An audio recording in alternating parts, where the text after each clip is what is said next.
এটাও যদি সবসময় তরল করা হয় তাহলে সে ব্যক্তি গুণাগার হবে। বাই চান্স দুই এক সময় বিশেষ প্রয়োজনে সমস্যার কারণে ছেড়ে দিলে আল্লাহ মাফ করার মালিক। তবে যদি সবসময় ছেড়ে দেওয়া হয় তাহলে এই লোকটাকেও কালকে জবাবদিহিতার কাঠগড়ায় দাঁড়াতে হবে। এরপরে নফল ইবাদতটা রয়েছে সুন্নাতে জায়েদা, যেটা সুন্নাতে জায়েদার ক্ষেত্রেও জবাবদিহিতা করতে হবে না, তবে এর দ্বারা অনেক সওয়াবের অধিকারী হয়। আর নফল যেটা রয়েছে, নফল ইবাদতে বান্দারা নিজেদের অবস্থানকে পরিবর্তন করে আল্লাহ রাব্বুল আলামিনের পাবে। আজকে আমরা নফল ইবাদতের গুরুত্ব এবং ফজিলত সম্পর্কে আলোচনা করব, শুনব এবং আমল করব। আল্লাহ রাব্বুল আলামিন আমাদেরকে শোনার এবং আমল করার তৌফিক দান করুন, সকলে আমিন। কারণ হাজিরিন, আহামিয়াত ইবাদাতুন নাফসিয়াতি ওয়া ফাইদাতুহা, যদি এই বিষয়ের উপর আমরা কথা বলতে চাই তাহলে আগে নফল সম্পর্কে আমাদেরকে জানতে হবে যে নফল ইবাদতটা কি। নফল ইবাদত হচ্ছে, নাফল শব্দ হচ্ছে আরবি শব্দ নাফিলাতুন। নাফলুন এক বছর, 2 বছরে আনফাল।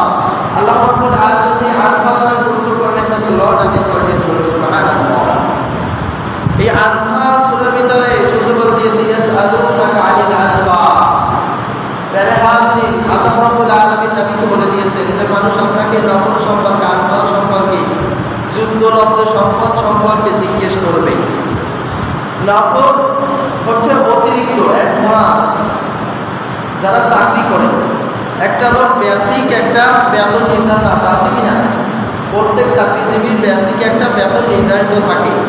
এরপর তার কাজবাজের মাধ্যমে এবং ওই বেসিক যে সময় এবং বেসিক বেতন নির্ধারিত রয়েছে, এই টাইমের পরে যেই বাড়তি সময়টা দেওয়া হয় এটাকে বলা হয় ওভার টাইম। এটা কি বলা হয়? Over time. এই ওভার টাইমের মাধ্যমে যে বেতনটা আসে, যে অতিরিক্তটা আসে, এই ওভার টাইমই হচ্ছে নফল।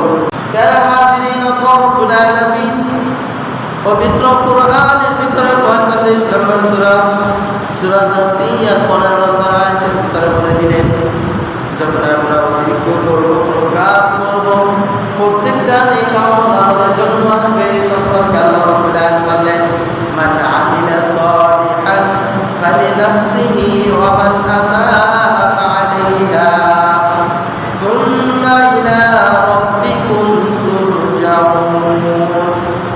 আল্লাহ রাব্বুল আলামিন পবিত্র কোরআনের আয়াতের ভিতরে বলে দিলেন, মান আমিলা সালিহান ফালিনাফসিহি, যেই ব্যক্তি কোনো ভালো কাজ করবে, আল্লাহ রাব্বুল আলামিন যেই ইবাদতগুলো করে দিয়েছেন, চাপিয়ে দিয়েছেন, নির্ধারণ করে দিয়েছেন, এরপরে আবার সালিহান নেক কাজ করবে, আমিলা সালিহান উত্তম কাজ করবে, সৎ কাজ করবে, ওই ব্যক্তির জন্য ফালিনাফসিহি, আল্লাহ বলেন ওটা তার নিজের জন্য।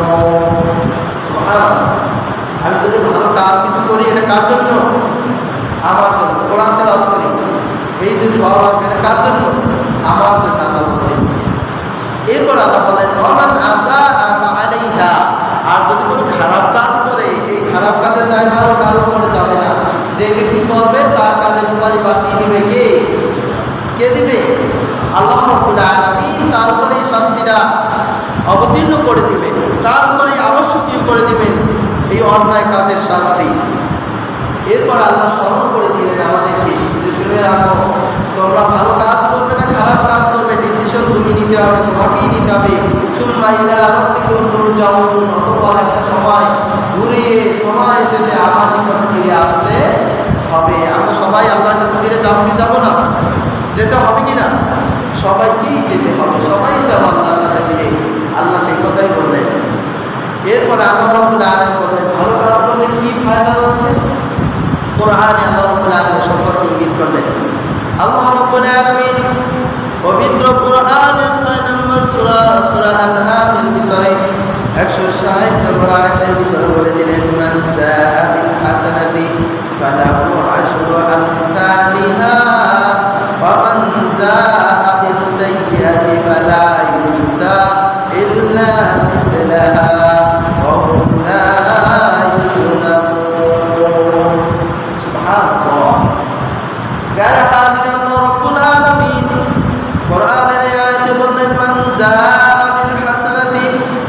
ফালাহু আশরু আমসালিহা। হে আমার বান্দারা শুনে রাখো, দুনিয়ার বুকে যখন তোমরা নেক আমল করবে, ভালো কাজ করবে, বিল হাসানাতি উত্তম কাজ করবে, ফালাহু ওই নেক কাজটাকে, ওই ভালো কাজটাকে আশরু আমসালিহা, আল্লাহ রাব্বুল আলামিন একটা কাজ তুমি করছো আমি 10 গুণ বৃদ্ধি করে দিব। বলুন সুবহানাল্লাহ। কোরআনের আয়াত, কিসের আয়াত? কোরআনের আয়াত। আল্লাহ এখানে ভালো কাজ মানে ফরজ নামাজকে বলা হয় না। ফরজ নামাজও ভালো কাজ, এর সম্পর্কে হাদিস আছে, সামনে আলোচনা করব।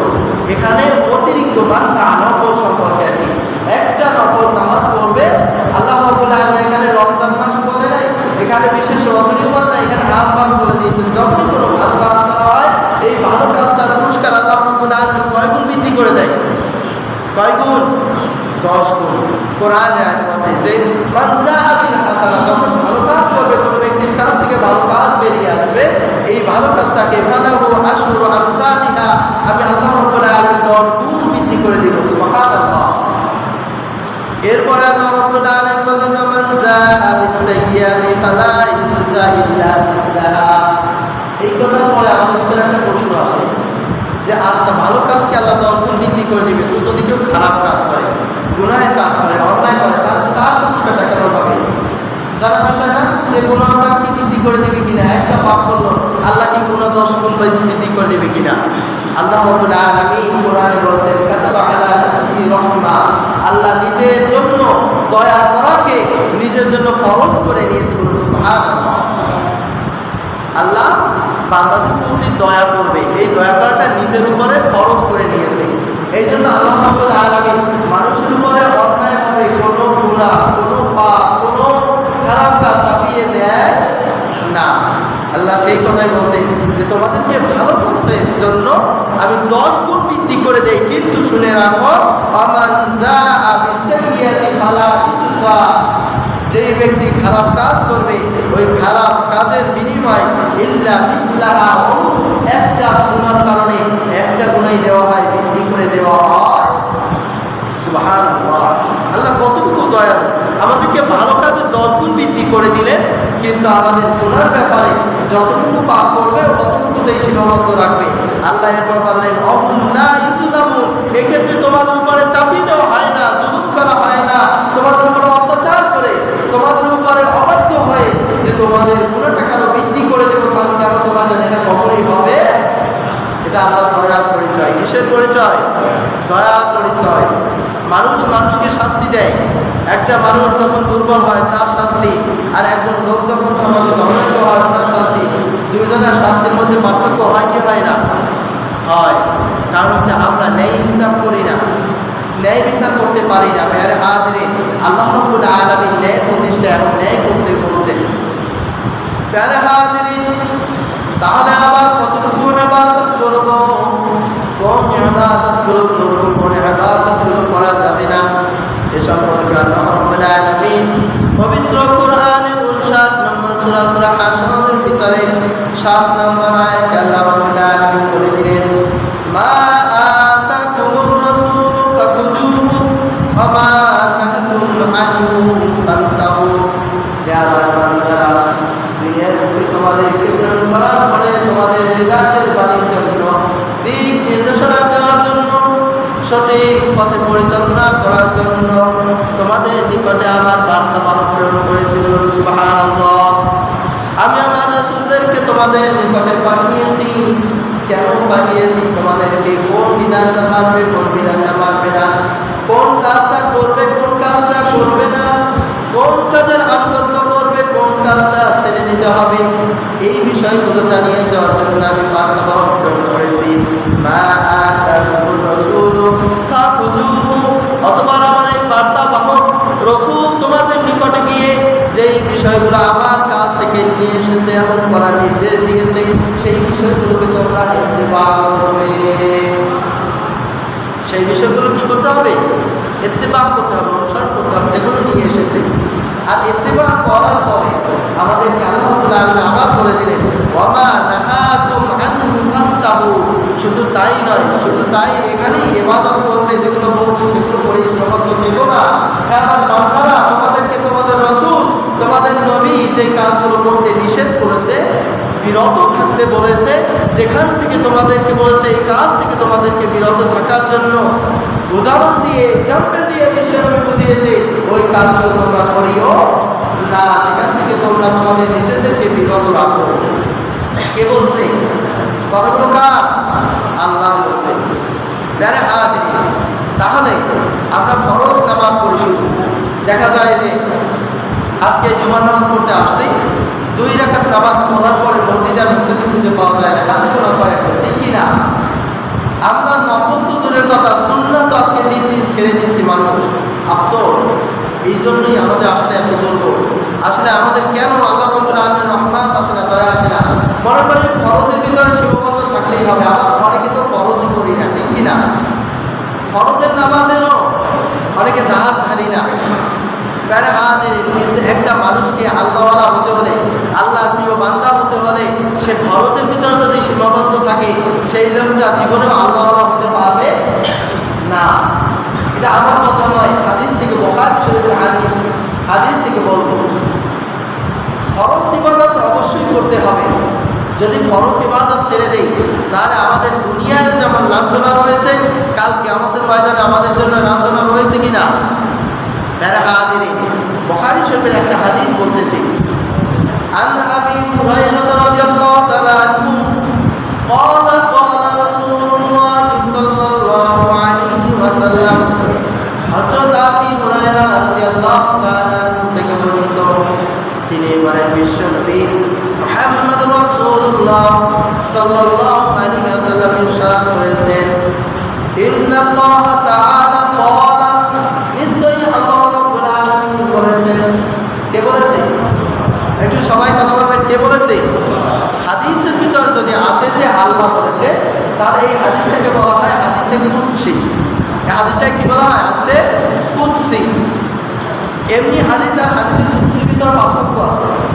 এমনি হাদিসগুলো সেগুলো আল্লাহ ইন্ডিকেট করা, আল্লাহর কথা, কিন্তু সেখানে সরাসরি মহানবী সাল্লাল্লাহু আলাইহি ওয়াসাল্লাম বলে এবং সেই হাদিসে আল্লাহ বলেছে কথাটা উল্লেখ থাকে না।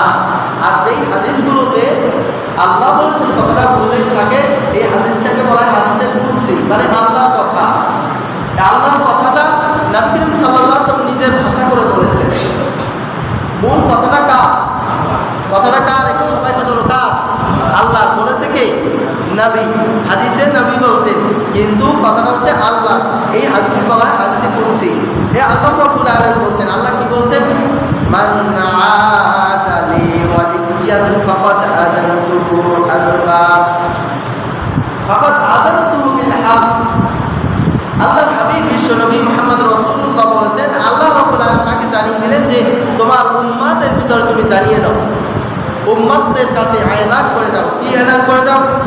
আল্লাহ রাব্বুল আলামিন বলেন, মান আদা লি ওয়ালিয়ান, যেই ব্যক্তি আমার ওয়ালিদের সাথে, আমার বন্ধুদের সাথে শত্রুতা পোষণ করে, কি করে? শত্রুতা পোষণ করে, ওই ব্যক্তির ব্যাপারে শোনো, ফাকাদ আযানতুহু বিল হারবি, আমি আল্লাহ রাব্বুল আলামিন ওই ব্যক্তির বিরুদ্ধে নিজেই আমি যুদ্ধ ঘোষণা করে দেই। নাউযুবিল্লাহ।